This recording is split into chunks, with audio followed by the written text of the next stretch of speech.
Assalamualaikum warahmatullahi wabarakatuh.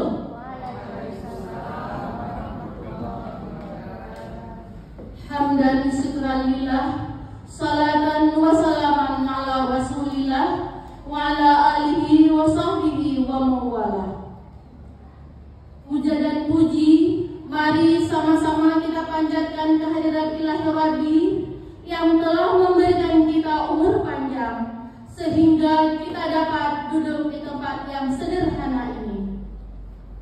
Selawat bernadakan salam tiada henti-hentinya kita sanjungkan ke penghuan alam Nabi besar Muhammad sallallahu alaihi wasallam yang telah membawa umatnya dari alam penuh noda bergelimang dengan dosa membawa ke alam yang penuh dengan ilmu pengetahuan.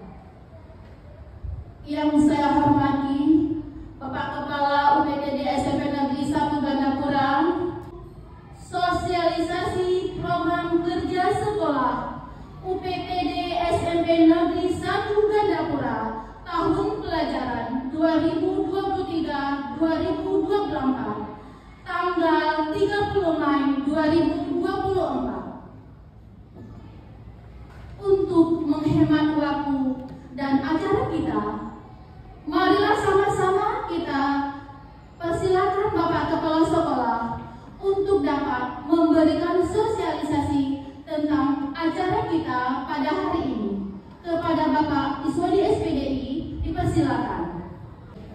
Alhamdulillahirrahmanirrahim. Wassalatu wassalamu ala asyrofil anbiya'i wal mursalin wa ala alihi wa sahbihi ajma'in.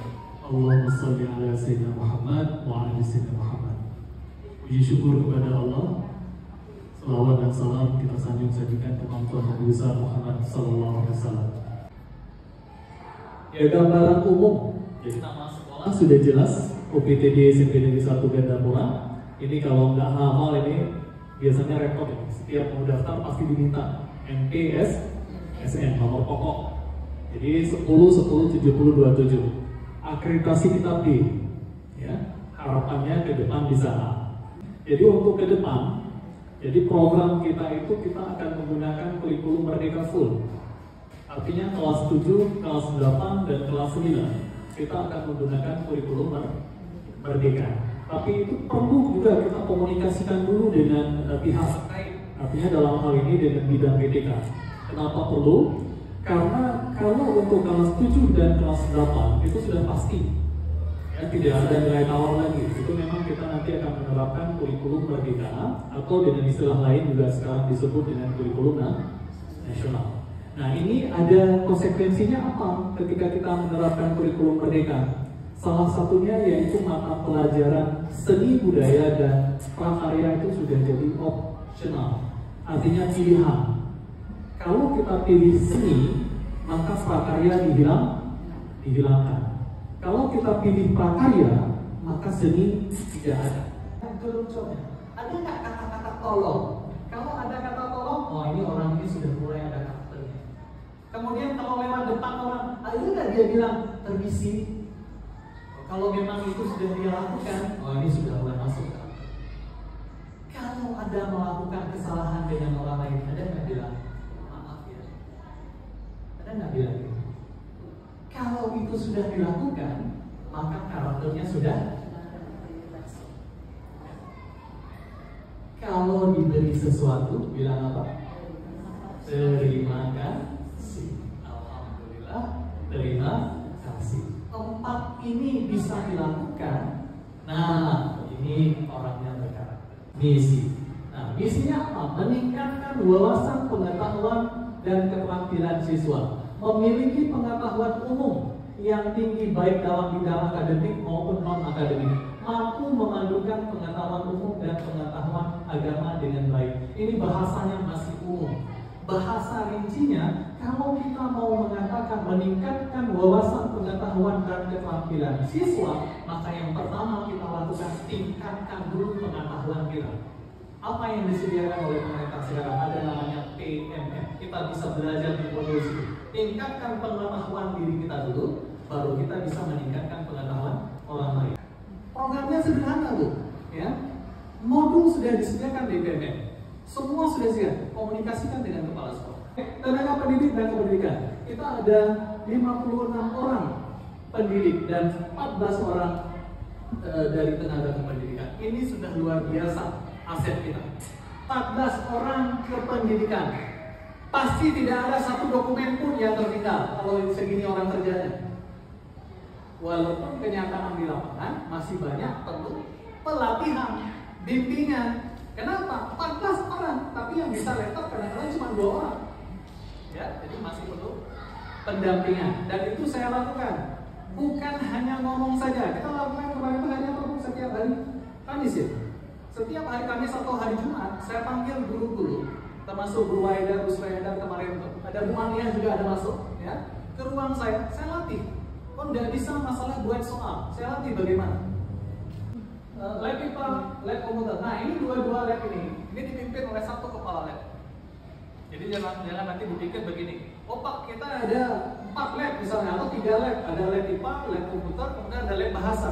Maka semua lab itu bisa dikonversi jam mengajarnya 12 jam, tidak bisa loh. Kepala lab. Ini struktur kurikulumnya. Dan ini sebelum ditampilkan slide-nya tadi saya sudah sampaikan. Ya, di sini ada optionnya. Di sini coba Ibu arahkan kursor ke prakarya dan seni budaya. Nah, di situ ada option. Persiapan KBM tahun pelajaran. Nah, ini persiapannya apa? Pengembangan modul ajar dan modul proyek kurikulum merdeka secara mandiri. Kemudian sosial kurikulum merdeka untuk wali kelas, siswa kelas 7. Kemudian pemuatan konten, materi dan metode dalam pelaksanaan kurikulum merdeka. Nah, ini semua nanti akan dihandle oleh bakal bidang akademik. Ya, jadi modul ajar bukan barang tawar-menawar. Wajib ada. Pak, ilung halang pegat modul. Kemarin kita sudah belajar apa? Kita sudah belajar AI. Di AI yang penting yang diketikkan itu adalah clue-nya tepat. Maka hasilnya apa? Langsung jadi sendiri modul ajar. Tapi bukan langsung diambil copy paste langsung tempel kemudian tidak dibaca, karena AI itu saya lihat tidak bisa menghasilkan gambar. Nanti bisa dimasukkan gambar-gambarnya. Artinya apa? AI itu hanya sebagai alat bantu, bukan diambil langsung. Bukti perubahan perilaku sekarang apa Bu? Lingkungan setelah kita sudah bersih. Itu kan terbukti bahwa terjadi perubahan perilaku yang sebelumnya kita cuek, bebek, ya kan? Sekarang sudah peduli. Saya tidak pernah dari pertama saya datang ke sini, tidak pernah saya sampaikan dulu bahwa mengajar itu wajib di dalam ada bukan? Artinya bebas, boleh bawa ke lingkungan sekolah, boleh istilahnya cari di pustaka. Ya, cari bahan di situ didampingi oleh gurunya. Yang kita lakukan di sekolah kita apa? Kita memanfaatkan digitalisasi. Oke, tidak perfect. Kenapa tidak perfect? Masih kepala sekolah yang upload soal. Rubah itu semester ini. Ya, lakukan perubahan. Artinya apa? Bapak Ibu harus lebih giat belajar lagi sehingga suatu saat Bapak Ibu bisa sampaikan, Pak, saya handle sendiri, Pak. Bapak tidak usah ikut. Itu kan sikap yang luar biasa. Walaupun di ujung-ujungnya nanti ibu bilang atau bapak bilang, tapi saya nggak bisa, kok ajar. Dan saya siap untuk mengajar. Literasi, penguatan literasi dan numerasi. Kita sudah lakukan dulu. Ketika awal-awal saya masuk ke sini, penguatan literasi dan numerasi itu salah satu penguatan literasi adanya pojok baca. Dan sekarang sudah dilanjutkan lagi juga programnya. Literasi dan numerasi itu bukan tanggung jawab guru bahasa Indonesia dan guru matematika.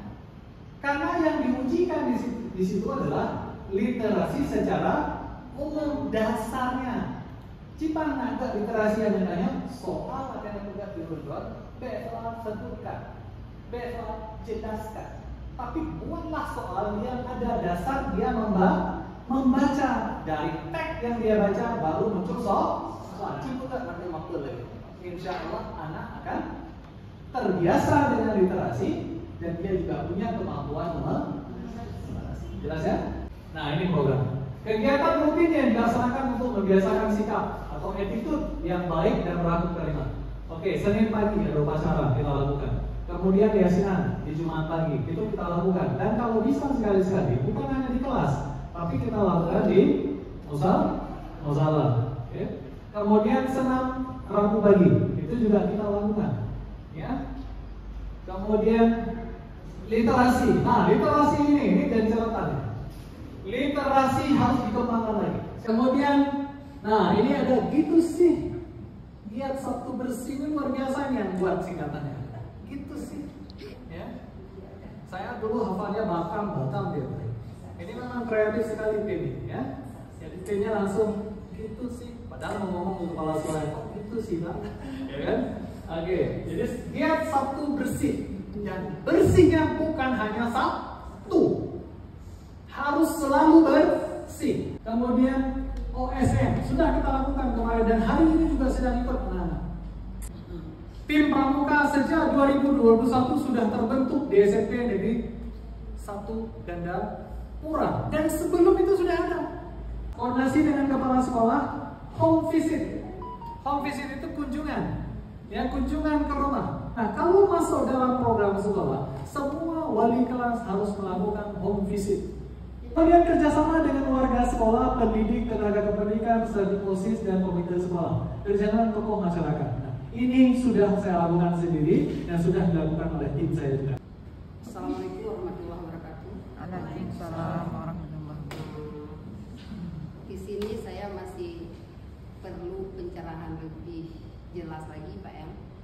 Pada poin kita menggunakan setiap Jumat selama 1 bulan, 11 kali setiap bulan sekali pada hari Jumatnya pada ceramah rohani kita undang kita adakan ceramah yang gurunya dari luar, kan itu Pak, penceramah luar ataupun penceramah khusus yang dari luar, nggak dari sekolah.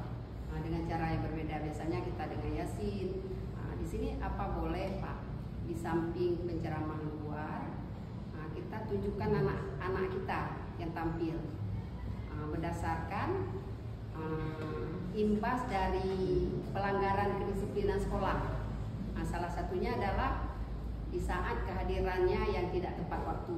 Misalnya beberapa kali kita harus punya ketentuan di dalam program kita. Apabila 3 kali berturut-turut terlambat, kita kasihkan sanksi apa? Misalnya begitu Pak. Nah, yang kedua, bagaimana cara kita? Karena ini setelah apapun yang kita punya program sekolah kita pasti diketahui oleh orang ya Pak ya. Ini bagaimana ketika ada orang menanyakan kita, ceramah Jumatnya seperti apa seminggu sekali itu, sebulan sekali Pak. Bapak Ibu di SMP 1 Gandapura, kita kan harus kasih tahu sebagai real yang kita laksanakan. Nah, ini meskipun kita masih tertera dalam program kita, di saat penyampaian ke masyarakat, ke umum pasti berbeda. Nah, setidaknya kita punya satu ide yang sama, Pak, cara penyampaiannya yang sama. Di situ dulu Pak. Terima kasih. Saya akan menjawab pertanyaan tadi. Untuk pelaksanaan ceramah Jumat, ya. Mana program itu? Ceramah Jumat tadi, yang program di slide. Ya. Nah, ceramah Jumat seperti itu. Di situ tidak ada tulisannya bahwa yang melakukan atau yang membawa ceramah itu harus orang luar. Tidak ada. Artinya siapapun boleh mengisi ceramah itu. Nah, kalau kompetensi kita kurang, maka kita panggillah orang yang ahli. Seperti kemarin, materi tentang begal ya, dikaitkan dengan bagaimana perintah dalam agama dan bagaimana pandangan agama terhadap pengambilan hak orang lain tanpa izin atau pemaksaan, mengambil secara paksa punya orang lain. Itu dijelaskan oleh Ustadz siapa kemarin?